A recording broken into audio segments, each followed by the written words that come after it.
ഉണ്ണി അച്ഛനായിരുന്നു. അപ്പോൾ ഇത്തി മാമ ഫോർ ഓൾ ഓഫ് യു. അപ്പം ഞാൻ കണ്ടിട്ടില്ല കേട്ടോ, ഞാൻ ജനിക്കുന്ന മുമ്പ് തന്നെ മുത്തശ്ശൻ മരിച്ചിട്ടുണ്ടായിരുന്നു. പക്ഷേ വീട്ടിലെ കാര്യങ്ങളൊക്കെ നോക്കുന്നത് അമ്മൂമ്മയായിരുന്നു. അപ്പോൾ 8 മക്കളായിരുന്നു അമ്മൂമ്മയ്ക്ക്, അമ്മയായിരുന്നു ഒടുക്കത്തെ. അപ്പോൾ മൂത്തവരൊക്കെ എഞ്ചിനീയർ ഡോക്ടറായി ജോലിക്ക് പോയപ്പോൾ വീട്ടിൽ അമ്മയും അമ്മയുടെ സ്വന്തം ചേച്ചിയും തങ്കു വല്യമാന്തനും ഒറ്റപ്പാലത്തായിരുന്നു. അവർ രണ്ടുപേരായിരുന്നു വീട്ടിലുള്ളത്. അപ്പോൾ എന്താ കാര്യം എന്നറിയില്ല. അപ്പോൾ മോമനി ചേച്ചി അറിയണ മുമ്പ് നാണുമാമയുടെ കഥകളാണ് അമ്മ പറയുക. അപ്പം നാണുമാമ അമ്മയുടെയും വല്യമ്മയുടെയും ഒപ്പം സ്കൂളിലേക്ക് പോയായിരുന്നു കൊല്ലങ്കോടുന്ന. അപ്പോൾ ഒരു ദിവസം ഫുട്ബോൾ മാച്ച് എന്തോ ഉണ്ടായിരുന്നു, ഡിസ്ട്രിക്ട് മാച്ചോ. അപ്പോൾ നാണുമാമ ഇവർ രണ്ടുപേരെയും കൊണ്ടുപോയി മാച്ചിന്. അപ്പോൾ തിരിച്ചു വരാൻ വൈകി, ഇരുട്ടായി. അമ്മൂമ്മ പുറത്തേക്കിൻ്റെ വടിയുണ്ട്. അപ്പോൾ ആദ്യം മക്കൾക്ക് കിട്ടിയ അടി, ആണുങ്ങളുടെ കളി കാണാൻ പോകാൻ. കൂടെ കൊണ്ടുപോയ ആൾക്കും കിട്ടി. അപ്പോൾ ഓരോ പ്രാവശ്യം ഞങ്ങൾ ചെറുതായിരിക്കുമ്പോൾ കൊല്ലങ്കോടിലേക്ക് വരുമ്പോൾ എന്തായാലും നാണുമാമയെ കാണും. പിന്നെ നാണുമാമയുടെ പാമ്പ് കടിച്ച കഥയൊക്കെ അമ്മ എപ്പോഴും പറയാറുണ്ട്.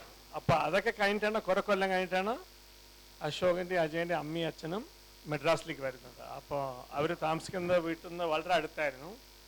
വിദ്യാസാഗർ മാമ കളിക്കാൻ പോകുമ്പോഴൊക്കെ ഓമനിച്ച് വീട്ടിൽ ഡ്രോപ്പ് ചെയ്യും.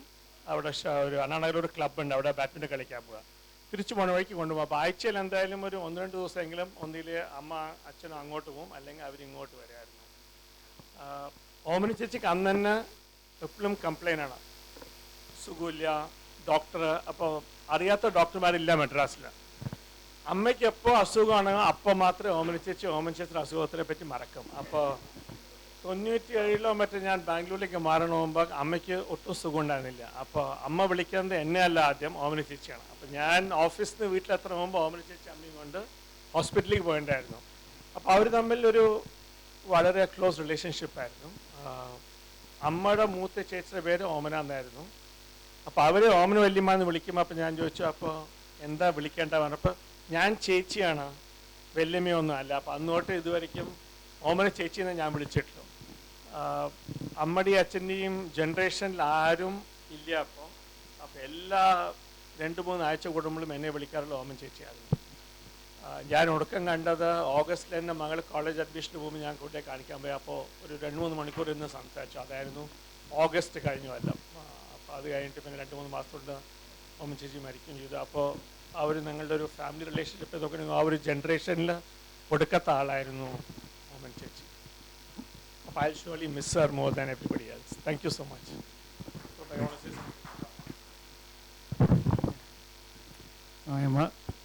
My memory of Omni Chechi is Ajay Varnamari, very frail, but mentally very strong. Samsarikimbo, physical appearance, it doesn't come out. Ajay Varnamari weekly twice or thrice vararundi. Ajay used to say, "Njan adhigam porthu varilla." For some reason, Omni Chechi was telling that rare appearance terlu.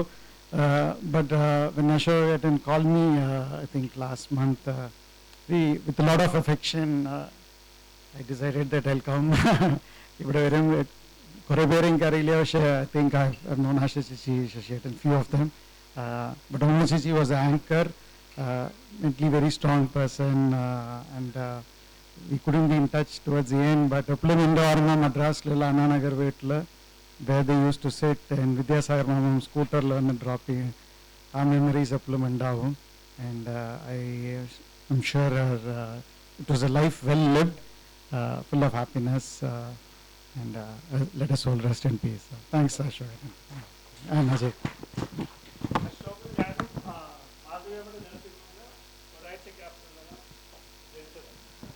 അഭിമാനമുള്ള മാധവമുണ്ട്. അതുണ്ടോ എപ്പോഴും? Is that Madhavi Mas thing there? ഉണ്ടോ എപ്പോഴും? Doctor. Close down, no? Okay. Okay. Thanks, Sunil. Thanks, Prabha.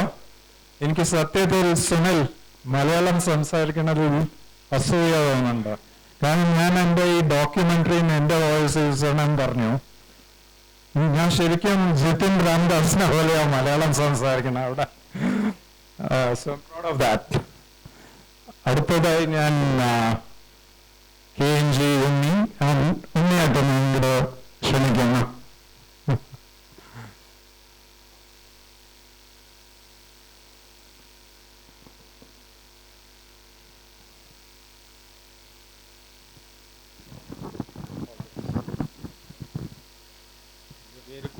നെടുവത്തുണ്ണി എന്നാണ്. എൻ്റെ പേര് ഗോവിന്ദനുണ്ണി. ഞാൻ കിഴക്കേ നെടുവത്തയാണ്. ഓമന ചേച്ചിയായിട്ട് വളരെ അടുത്ത സ്നേഹബന്ധമുള്ള ഒരാൾ എന്നുള്ള നിലയ്ക്ക് അവരുടെ അനുസ്മരണ യോഗത്തിൽ പങ്കെടുക്കാൻ പറ്റിയതിൽ എനിക്ക് വളരെയധികം സന്തോഷമുണ്ട്. ഓമന ചേച്ചിയുടെ അവസാന നിമിഷത്തിൽ ബാംഗ്ലൂർ ചെന്ന് കാണാൻ പറ്റാത്ത ഒരു വിഷമമുണ്ടായിരുന്നു. ചന്ദ്രൻ, അതായത് വിനായക ചന്ദ്രൻ കാണാൻ പോകുമ്പോൾ എന്നെയും വിളിച്ചിരുന്നു. എൻ്റെ ചില ട്രീറ്റ്മെൻറ്റിൻ്റെ പ്രശ്നങ്ങൾ കാരണം എനിക്ക് അവരെ ചെന്ന് കാണാൻ പറ്റിയില്ല. ഓമൻ ചേച്ചി മദ്രാസിൽ താമസിക്കുമ്പോൾ ഓമൻ ചേച്ചിയുടെ വീട്ടിൽ ഗോപിയേട്ടൻ്റെ അവിടെ എപ്പോഴും ഞങ്ങൾ പോയി കാണാറുണ്ടായിരുന്നു. അവർ എനിക്ക് തോന്നുന്നത് ആ ഈഗ തിയേറ്ററിൻ്റെ അടുത്ത് ഒരു മമ്മി ഡാഡി ഏതൊരു കിൽപോക്ക് അവിടെ സ്വന്തം ഫ്ലാറ്റിലാണ് താമസിച്ചിട്ടുണ്ടായിരുന്നത്. പോവുമായിരുന്നു. അതായത് നാടായിട്ട് ഇനിയിപ്പോൾ പടിഞ്ഞാറേ നടുവത്തായാലും കിഴക്കേ നടുവത്തായാലും അവർക്ക് അങ്ങനെ ഒരു വകഭേദം ഉണ്ടായിരുന്നില്ല. കുട്ടേടൻ, ശാരദയർത്തി, നളിനിയ അങ്ങനെ പറഞ്ഞിട്ടുണ്ടെങ്കിൽ ഇപ്പോൾ നള്ളിയടത്തിയമ്മയും പറ്റി പറയണമെന്ന് വിചാരിച്ചിട്ടുണ്ടെങ്കിൽ ഒരു മറക്കാൻ പറ്റാത്ത ഒരു പ്രതിഭാസമാണ് നള്ളിയടത്തിയമ്മ. അതായത് ശശിളമ്മ കൽക്കട്ടയിലുണ്ടായിരുന്നു. ഞാൻ കൽക്കട്ടയിലുണ്ടായിരുന്നു. സോറി ശശിയുടെ മദറില്ല, ആഷയുടെ അമ്മ. നമുക്ക് ആഷയൊക്കെ കുട്ടികളായിരുന്നു. ഞാനും കൽക്കട്ടയിലുണ്ടായിരുന്നു. അപ്പോൾ പോവായിരുന്നു. വളരെ അതേമാതിരിയാണ് ഓമൻ ചേച്ചിയുടെ കാര്യം.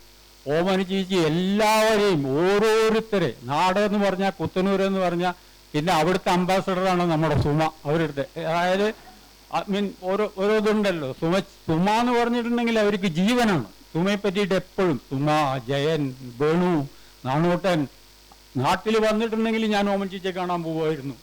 പക്ഷേ എല്ലാ കാര്യങ്ങളും വളരെ ഇതായിട്ട് വളരെ ആത്മാർത്ഥം. നമ്മൾ പറയും മരിച്ചവരെ പറ്റിയിട്ട് നല്ലതേ പറയാൻ പാടുള്ളൂ, അങ്ങനെ ഒരു പൊതു നിയമമുണ്ട്. പക്ഷെ ഇവർ ജീവിച്ചിരിക്കുമ്പോൾ തന്നെ ഇവരെ പറ്റി നല്ലതേ പറഞ്ഞിട്ടുള്ളൂ. അവരുടെ അത്ര നല്ല സ്വഭാവ ഗുണങ്ങളാണ്. കാര്യം എന്ന് പറഞ്ഞിട്ടുണ്ടെങ്കിൽ ആത്മാർത്ഥമായിട്ടുള്ള ഒരു നിഷ്കളങ്കമായിട്ടൊരു പെരുമാറ്റമാണ് ഓമൻ ചേച്ചിക്ക് ഉണ്ടായിരുന്നത്. മറക്കാൻ പറ്റില്ല.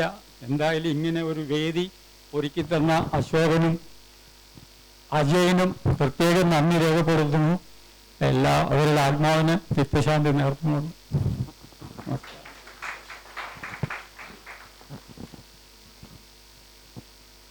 പണ്ട് കാലത്ത് സ്കൂൾ വെക്കേഷനിൽ വരുമ്പോൾ വിനോദ തിയേറ്ററിൽ പോകേണ്ടതില്ല.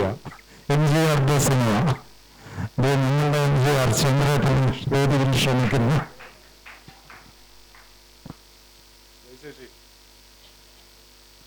ചന്ദ്രിക ചേച്ചി ചന്ദ്രജിക്ക് അനക്ഡോട്ട്സ് ഇല്ല പറഞ്ഞു എന്നോട്. അതുകൊണ്ടാണ് ഞാൻ ഇങ്ങോട്ട് ചന്ദ്രിക ചേച്ചിനെ വിളിക്കാത്തത്. ഓമൻ ചേച്ചിക്ക് ചന്ദ്ര ചേച്ചിയുടെ അത്ര ബന്ധങ്ങൾ ഉണ്ടാവില്ല. ചേച്ചി അത്രയും കാലം കുവൈറ്റിലായിരുന്നു. എനിക്കും സത്യമാണ് ഓമൻ ചേച്ചിയായിട്ട് എന്റെ ചെറുപ്പത്തിൽ ഒരു ബന്ധവുമില്ല. ഇല്ല, അതാ പറഞ്ഞത്. എന്റെ ഫസ്റ്റ് എന്ന് പറഞ്ഞത് കല്ലമ്മയുടെ ഒരു ഓപ്പറേഷന് വേണ്ടിയിട്ട് ഞാൻ 2 ദിവസം മദ്രാസില് കല്ലമ്മയുടെ ഓപ്പറേഷന് വേണ്ടി ഓപ്പൻ ചേച്ചിക്ക് ഓർമ്മയുണ്ടാ? അങ്ങനെ എന്നെ പിടിച്ച് എല്ലാം കൂടി മദ്രാസിലേക്ക് അയച്ചു. അന്ന് പേർക്ക് ആർക്കും പോവാൻ നേരമില്ല. അപ്പൊ കൂട്ടിരിക്കാൻ വേണ്ടി പോയതാ. അപ്പൊ അന്ന് ഗോവിച്ചേട്ടനാണ് എന്നെ സ്കൂട്ടറിൽ പറഞ്ഞവര് ചേതൊക്കെ ആരോ പറഞ്ഞ ചേട്ടൻ പറഞ്ഞവര് പഴയൊരു ചേതക്കം കൊണ്ട് സ്റ്റേഷൻ തന്നെ പിക്ക് ചെയ്തിട്ട്. അന്ന് നിങ്ങളൊന്നും അത്ര ആയിട്ട് എനിക്കൊന്ന് 16 വയസ്സ് മറ്റേ ആയിട്ടുള്ളൂ. ആ സമയത്ത് 16 എനിക്ക് ആയിട്ടുള്ളൂ. ആ സമയത്താണ് ഞാൻ ഫസ്റ്റ് മദ്രാസ് കാണുന്നത്. അത് കഴിഞ്ഞ് വന്നു വീട്ടിൽ വന്ന് കണ്ടു. അപ്പോഴേക്കും ഡിസ്ചാർജ് ചെയ്തു. വ്യത്യാസം എനിക്ക് ഭയങ്കര പനിയായിരുന്നു. ഹെവി എന്ന് പറഞ്ഞാൽ ഞാൻ ആയിരത്തും പറഞ്ഞില്ല. ഓമൻ ചേച്ചത് മാത്രമേ പറഞ്ഞുള്ളൂ. ആയിരത്തും പറഞ്ഞില്ല. കാരണം ഞാൻ പോയത് ഒരാഴ്ച ഇരുന്ന് കല്ലമ്മയുടെ കൂടി ഇരിക്കണമെന്ന് വേണ്ട പോയത്. എനിക്ക് തീരെ പറ്റാത്തൊരവസ്ഥയായിരുന്നു. അപ്പൊ ഞാൻ എൻ്റെ ഓമൻ ചേച്ചി പറഞ്ഞു ഇന്നവര് ഇതുണ്ടെന്ന് പറഞ്ഞു. ഈ ആയിരത്തും പറയണ്ട, ഗോച്ചെടുത്ത് പറഞ്ഞാൽ ടിക്കറ്റ് ബുക്ക് ചെയ്യാന്ന് പറഞ്ഞ് രാവിലെ 6 മണിക്ക് കോവ എക്സ്പ്രസ് അന്ന് 12 മണിക്കോ മറ്റേ കോയമ്പത്തൂർ എത്തും. അന്നങ്ങനെ കയറി വന്നതാണ്. പിന്നെ ലാസ്റ്റ് എന്ന് പറഞ്ഞു കഴിഞ്ഞാൽ ഓമന ചേച്ചിയുടെ ബന്ധം ബാംഗ്ലൂർ വന്ന ശേഷമാണ്. അങ്ങനെയാണ് എൻ്റെ ഓപ്പറേഷൻ. എൻ്റെ ഒരു 5 വർഷം അല്ലേ ആ ഓപ്പറേഷൻ കഴിഞ്ഞ് ഫസ്റ്റ് ഞാൻ കണ്ണുപിടിച്ച് കാണും ഓമൻ ചേച്ചി.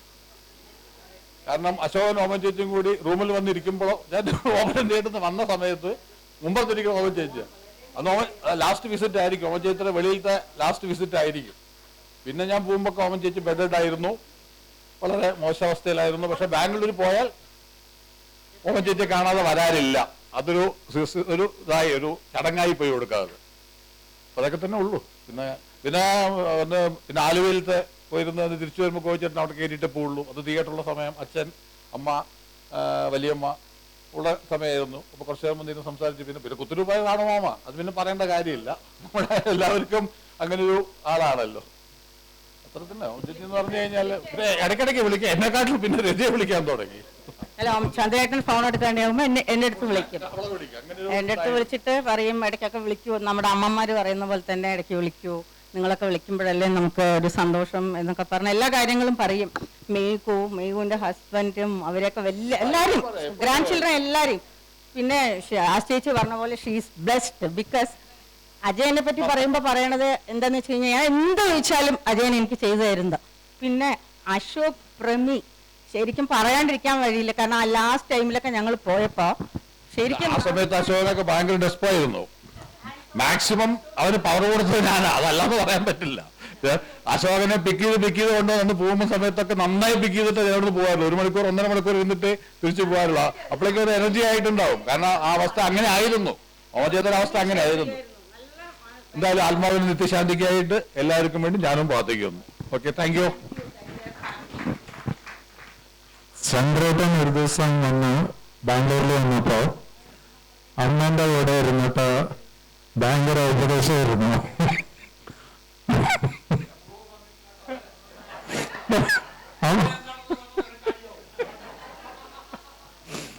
ഉപദേശിച്ച് ചന്ദ്രേട്ടൻ കുറെ കഴിഞ്ഞിട്ട് പറഞ്ഞു, ശരി ഒന്ന് ചേച്ചി, ഇനി ഞാൻ അടുത്ത ആവശ്യം വരുമ്പോ വരാം.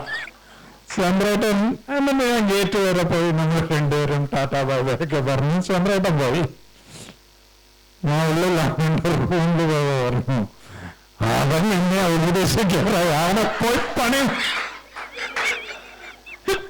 അപ്പൊ കടക്കല. കാരണം കഴിഞ്ഞ 3 കൊല്ലമായിട്ട് അമ്മ ബെഡ് റെസ്റ്റ്, ബെഡിലായിരുന്നു. പക്ഷെ അതിലും ഭയങ്കര കൂർമ്മതയോടെ പറഞ്ഞു, അവൻ എന്നോട് ഉപദേശിക്കാറയ്യോ. ഓക്കെ, താങ്ക് യു ചന്ദ്രേട്ടാ. അവിടെ സുഖേട്ടൻ ഷെർജി. സുഖേട്ടന് അമ്മന്റെ മനസ്സിൽ വലിയൊരു പ്ലസ് സ്ഥാനമായിരുന്നു. ഇടയ്ക്കിടയ്ക്ക് വിളിക്കും, ഞാൻ അറിയാണ്ടൊക്കെ വിളിക്കും, എന്നെ പറ്റി പറയും. എനിക്ക് മുന്തേ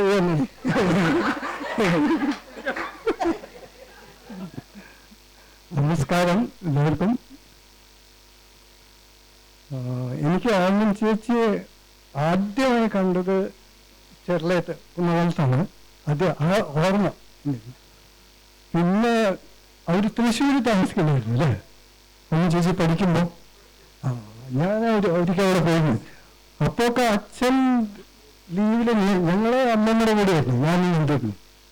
അപ്പൊ അച്ഛൻ ലീവിന് വരുമ്പോഴാണ് ഒരു റൗണ്ട് കുത്തനൂരും അവിടെയൊക്കെ ഒന്ന് ഒരു റൗണ്ട് കാണുക. പിന്നെ